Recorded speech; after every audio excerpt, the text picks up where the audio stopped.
The impact of this pandemic now means that it is not possible to have these exams this year. So the Education Secretary, Gavin Williamson, has just said that GCSE and A-level exams will not be taking place this summer. So what does that mean for your grades and also for the rest of the year going forwards? Because for you guys who are in year 12, you guys are in year 13, you guys are in year 11, it's going to have an impact more than the 11s and 13s than it will for you guys in year 12, but it's still going to have an impact.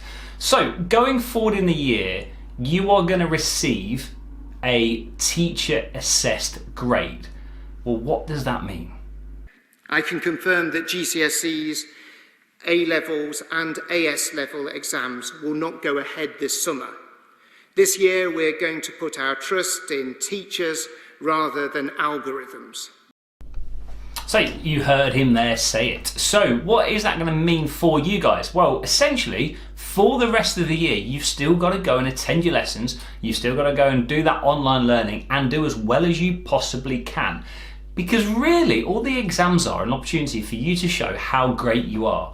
Your teachers already know that. Your teachers already know how great you are. We want you to do as well as possible. But what you've got to make sure that you are doing in this time left at your current school, in the course that you are currently doing, is show your teachers what you would have got. So you might have not sat mock exams yet, well they're coming. You might be doing assessments such as in PE, the NEA, so the analysis, or the PEP depending on which exam course you do. You might still be doing coursework in English, you might still be doing some work, in all of your subjects.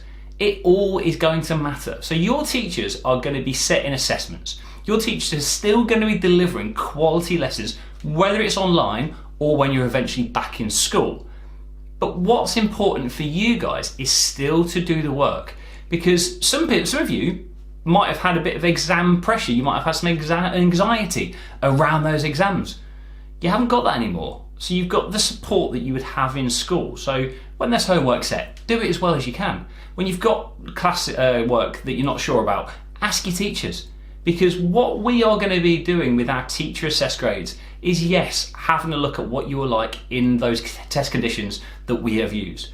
But we're also going to back ourselves, because some of my students in the January exams might not have done as well as they would in the May exams, because I would look at what they've done and I would help them to get better at the things they're not so good at.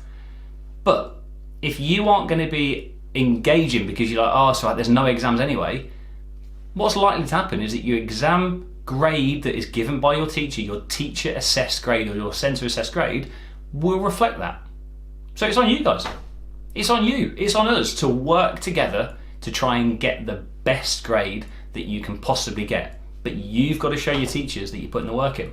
So those of you who are doing online learning, engage with it. Anything that's been set, go and do it as well as you can. There's no excuses, because the only thing that you're missing out is that an external assessment is now not happening. What you probably don't realise is a lot of your teachers are going to be marking exams anyway, because I'm an examiner for one of the exam boards. I would be potentially marking some of your PE papers out there. So it's not really a lot different. You've just got to make sure, guys, that you do as well as you can, because you now have a centre assessed grade rather than an external grade from an examiner.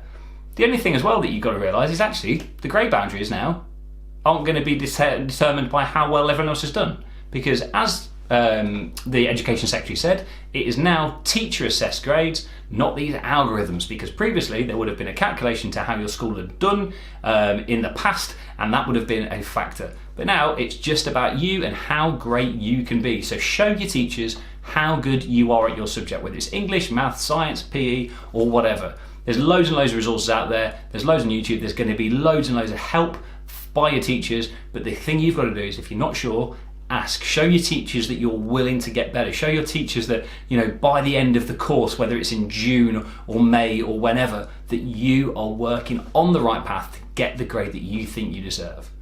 And if you don't get that, there will be an opportunity, I'm sure, later down the road to go and sit some exams if you really want to. But I don't think that's many of you. And the key thing is, guys, is that we're teachers. We want to give you knowledge. We want to teach you things, not just all about grades and assessment. We've gone down in Key Stage 3 where we no longer give grades. It's now about, progress, showing you, this is what you've done, this is what you need to do to get better. We're essentially just now doing that with your GCSEs and with your A-levels. So, a number is just a number, a grade is just a grade. What we want to be able to do is that you know stuff and you can do things with it, because there is always a next stage. That might be A-levels for some of you, it might be going to university for year 13s, but remember, knowledge is that lifelong thing. A grade is just a grade. So if you're new to the channel and you like PE, subscribe guys, check us out, but keep working on guys, because your teachers are going to be giving you the grades. See you later.